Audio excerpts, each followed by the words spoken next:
Anyway, there's some great cars coming out in 2025, and here's some of the best. Now, the following is a list of some of the most interesting and exciting new EVs scheduled to arrive this calendar year. Caveat, caveat, caveat, things get delayed, things get brought forward, list is not exhausted, probably forgot something. Do let me know in the comments if indeed I did forget something especially important, and of course, let me know which of these cars is the one you're most looking forward to. Now we begin in Italy this time around, and we're going to start with Alfa Romeo, who have got a big year coming up because their much loved and long-serving Giulia saloon is going electric in 2025. Now, this is interesting because Alfa is one of those brands that have been lagging behind their competitors for a long, long time, just like Kia were once upon a time.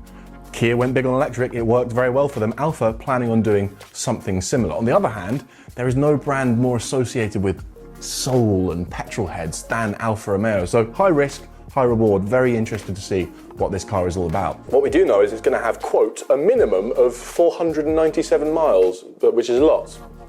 There you go. And that Giulia saloon will be quickly followed by a Stelvio SUV, potentially back end of this year or early next. Fiat will deliver its Grande Panda this year. That's the sub €25,000 compact electric car, sharing its bones with the lovely little Citroën EC3. What's really exciting to me about this new car is it's actually going to spawn a family of Panda EVs. There's going to be big ones and small ones and camper ones potentially. There's talk that this Grande Panda is going to be followed by a Mega Panda, and if they call it that, it's immediately my new favourite car. On the slightly more upmarket side of things, Maserati's MC20 supercar goes electric this year. Tri-motor, 700 brake horsepower and only 100 kilos heavier than the petrol version. Goodness me. And how about this? A Ferrari electric car is expected to break cover in 2025. We know nothing about it at this moment in time. There's speculation that it's going to be an SUV because the test cars have been seen using the body of a Maserati SUV, but who knows? Moving on to Germany now, who are going to be busy this year. BMW, to start with, will unveil its Neue Klasse in production version. This is the new generation of BMW electric cars with pared back, more understated design language and bespoke EV architecture. These are really, really exciting products. I've done a whole video on them. You should go and watch it. The first one to arrive in 2025 will be the equivalent to the BMW iX3, so medium-sized SUV. That's to be followed by a 3 Series equivalent 4-door saloon, the thing BMW is best known for.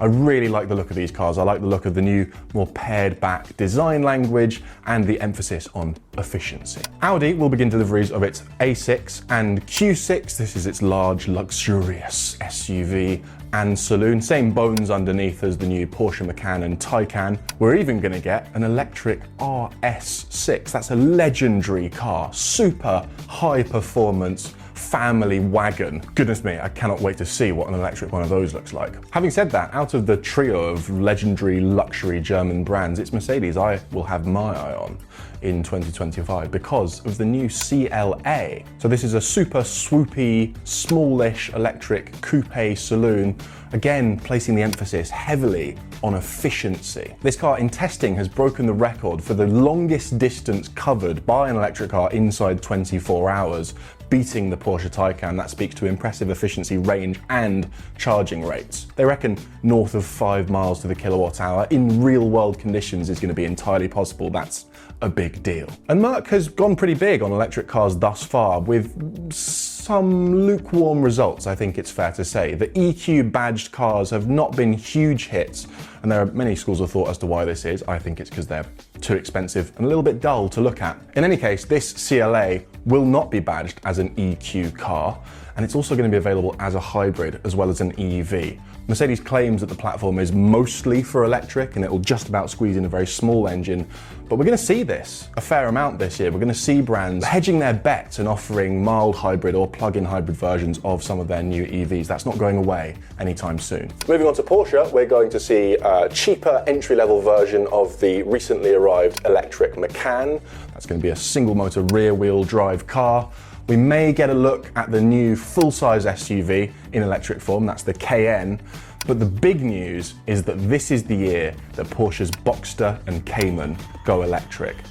This is, for me, the most controversial new electric car launch to date. Cayman and Boxster are icons of petrol heads, people who love to drive. They're some of the purest sports cars on the market, and the fact that Porsche is going electric with them long before their rivals at Lotus and Aston Martin are going electric with their equivalent models is a huge risk.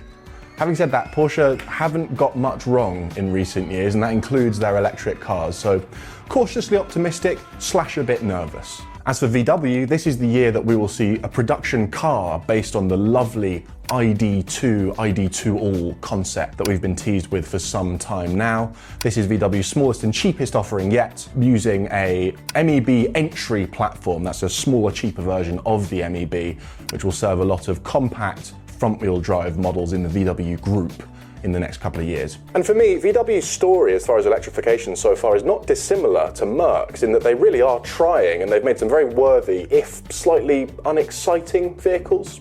I love VW, I love the Golf. ID.3 leaves me a little bit cold. And with this ID.2 model and subsequent cars, VW is going to make a decisive effort to really reconnect with their heritage. That means they may use some of the nameplates of previous models on electric cars. It means the design language is going to be a bit more familiar, hopefully some physical buttons and switches maybe.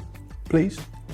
Popping over to the Czech Republic now and staying with VW Group, we'll see the new Skoda Elroq deliveries begin in 2025. I've done a whole video on this, you can go have a look, but the spoiler is this. Small-ish, very practical, very affordable electric crossover. Not the most exciting thing in the world, but it really does look to be a very enticing package. And moving over to Spain, but still staying with the VW Group, this is the year that we'll get the Cupra Raval. This is Cupra's answer to the VW ID.2. Same architecture, just more Cupra-y. This is going to be based on the Urban Rebel concept that we saw a couple of years ago, minus the silly name and Liberty Walk body kit. On to France now, where Renault will begin deliveries of the extremely appealing new 4. This is following in the footsteps of the Renault 5. It's a reimagining of one of their iconic models. It's boxy and practical, but still retro and stylish, and it comes with an optional retractable fabric roof, which I think all cars should. As someone who loved the Renault 5 but could not fit in the back of one, I am excited for this. Peugeot, meanwhile, will electrify their very good-looking 408 coupe crossover thing, thus completing their mission to offer an electric version of every single car in their lineup by the end of 2025. Every Peugeot, you can have electric, petrol, or hybrid. I'm excited for that 408. It strikes me as one of those cars that car nerds will fawn over in years to come as a bit of a niche gem. Like, do you remember the RCZ? RCZ didn't care about that car at all when it came out, but one drove past the other day and I was like, yeah, weird. Citroën, meanwhile, will give us an EC3 Aircross. That's a slightly more rugged, practical version of their entry-level EV, and a new EC5. That's their flagship model. So think big room, boxy silhouette, maximum comfort. And finally from France, the Alpine A290 and Renault 5 will of course begin deliveries in earnest. For me, 2 of the cars of the year in 2024. Can't wait to see them out on the roads this year. On to Blighty. And plenty to talk about from the UK. This year, Jaguar, they're going to release the first of their new 3-car lineup. I should say, at the time of recording this, Jaguar has sent the internet into meltdown with their rebrand video, this one, but hasn't yet actually unveiled anything. By the time you watch this video, we will have seen pictures of the first car, at least in concept form. Here it is. You're seeing this. I have never seen this. I don't know what it is. No idea. We'll do different reactions. Here you go.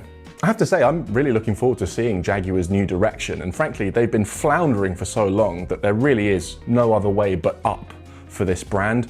I want to see Jaguar reinvigorated in 2025. Fingers crossed they get this right. Moving on to something that has received far less headlines, but deserves just as many. The new Vauxhall Frontera is arriving in 2025. Not the most exciting, even in the Stellantis stable, but get this, it's the first EV to go on sale in the UK with equivalent pricing for its electric and petrol versions. That is a bit of a landmark moment. Well done, Vauxhall. Range Rover, meanwhile, will surely deliver their first electric model in 2025. I was so sure it was coming last year. I don't know what's taking them so long. They're going to sell so many of them when it finally does arrive. This should be the year, I think. Deliveries of the Ford Capri will likely have begun already by the time you watched this video. I haven't got a huge amount more to say on that car. Go and watch my video on it. What I do have plenty to say on is the new Ford Puma, the smallest and most affordable EV that we will have seen from Ford to date by a country mile. This is essentially an electrified version of the Puma, Britain's best-selling car, hands down. It's the car they should have made in the first place. It's very exciting. We've done a video on it. Go watch it. Popping into Sweden now to complete our tour of Europe, and there is plenty to discuss here. Volvo will split the difference between their gigantic expensive EX90 and very small and fairly affordable EX30 with a, you guessed it, EX60. But the big story in Sweden is the return of big luxury Swedish saloon cars. We're going to get the Polestar 5, which we've seen a lot of over its development. That's going to finally arrive this year. Cannot wait for that. But almost as exciting for me, Volvo has announced its return to building saloon cars after swearing it was done with them, and is bringing back the S90 with the inclusion of an all-electric ES90. Big, luxurious, wafty Swedish saloon? Yeah. Moving on to the US now, and starting with Jeep, who will commence deliveries of their Wagoneer S. Yes, while Range Rover are taking their sweet, sweet time building a luxury electric SUV, the Wagoneer S intends to eat its lunch. But the one that I'm excited for is the Recon. This is by far the Jeepiest electric Jeep that we've seen from Jeep so far. Jeep. It's got short overhangs, it'll be really good off-road, the doors are removable. That's the Jeep that I've been excited for, and I can't wait to have a go in it. General Motors brands will be staying busy building a bunch of stuff off their versatile Ultium platform. This includes a new Buick Electra, a Cadillac Optiq, which is their smallest SUV, and the Cadillac Escalade is going electric as well. I put Lamborghini doors on an Escalade. 50 Cent.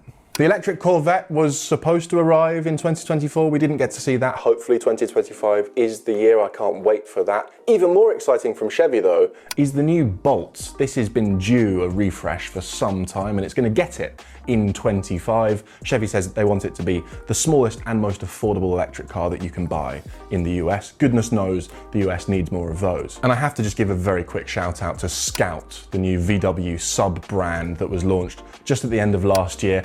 We're not going to see these in 2025, maybe not even 26, but look at them. How can I not mention this? Retro looking, super powerful, massive range, versatile electric trucks. So cool. Right, let's finish things up in Asia, starting with Japan. There's going to be a new Nissan Leaf in 2025. It's fair to say that's been long overdue. First gen Nissan Leaf, trailblazer, game changer. Second gen Nissan Leaf, fine. Third gen Nissan Leaf has a lot riding on it because Nissan, after making that amazing start, have been a bit slow ever since. I like the Ariya, but we need more from them. This is a big car. It's also the first of a trilogy of electric Nissans coming in quick succession, all using established nameplates. We're going to get Leaf, and then Juke, and then Qashqai, all being built in Nissan's new plant in Sunderland. Suzuki will launch this, the e-Vitara. It's smaller than it looks in this picture. This is a relatively compact electric SUV. I wish they'd just done the chimney, but they said that they're not going to. Toyota, meanwhile, intends to build a BZ5X in 2025. This is going to sit above the BZ4X. It's a 3-row large SUV. It has to be built in the US, although plans to do that have recently been delayed. I have no idea what's going on at Toyota. It does appear that they are dead last in the whole race to electrify. I will say this though, a little insider scoop for you. Come here. I spoke to Sandy Munro at one of our live events last year, and I asked him who are going to be the top 3 car makers in 2030, and one of the names that he shouted out was Toyota. I don't know what he knows or what he's seen, but he does know and see everything. So watch this space, I guess. On to China now, and frankly, I could die of old age listing all the new electric cars that will come out of China in 2025 alone, but I'll just give you a couple of standouts in my opinion. XPeng will finally launch in the UK this calendar year via a third-party distributor. The first car they're bringing to market is going to be the G6 SUV. Very nice, but it's the P7 that I really want to see arrive on our shores. Love that car. BYD, meanwhile, will begin deliveries of the Sea Lion. That's not to be confused with the Seal U, which is a hybrid crossover version of the Seal. The Sea Lion is a full electric crossover version of the Seal. That's Seal the car, not to be confused with Seal the man. But most excitingly, in 2025, the BYD Seagull is going to arrive in Europe. This is their super compact, super affordable model, here to do battle with your Dacia Springs and the like. Of all the cars that Elliott has covered for us in China in the last couple of years, this is the #1 model that we most wanted to see arrive in Europe, and it's finally happening. And to finish up, let's head to Korea. It seems only right to do so because, in my opinion, they are doing it best at this moment in time, and they're going to be busy in 2025. Kia will bring the EV4 and EV5 to market this calendar year. EV4 will be available as a saloon or a hatchback, but not a crossover, not an SUV. It's going to be low riding, praise the Lord. While the EV5 you can think of as a boxier, more practical alternative to EV6, same sort of size, but more EV9 in terms of its shape and design and proportions, which I'm all for that because I love the EV9. To put this into Kia PR speak, think of these as electric alternatives to the Kia Ceed and Kia Sportage. Kia said that they would offer an electric version or alternative to every model in their lineup by the end of 2025, and they're going to make good on that promise, it seems. And whisper it quietly, but we might just get a peek at an entry-level EV2 as well. Hyundai, meanwhile, will begin deliveries of their butter wouldn't melt Insta. I love this car. It was my favorite car that I drove in 2024.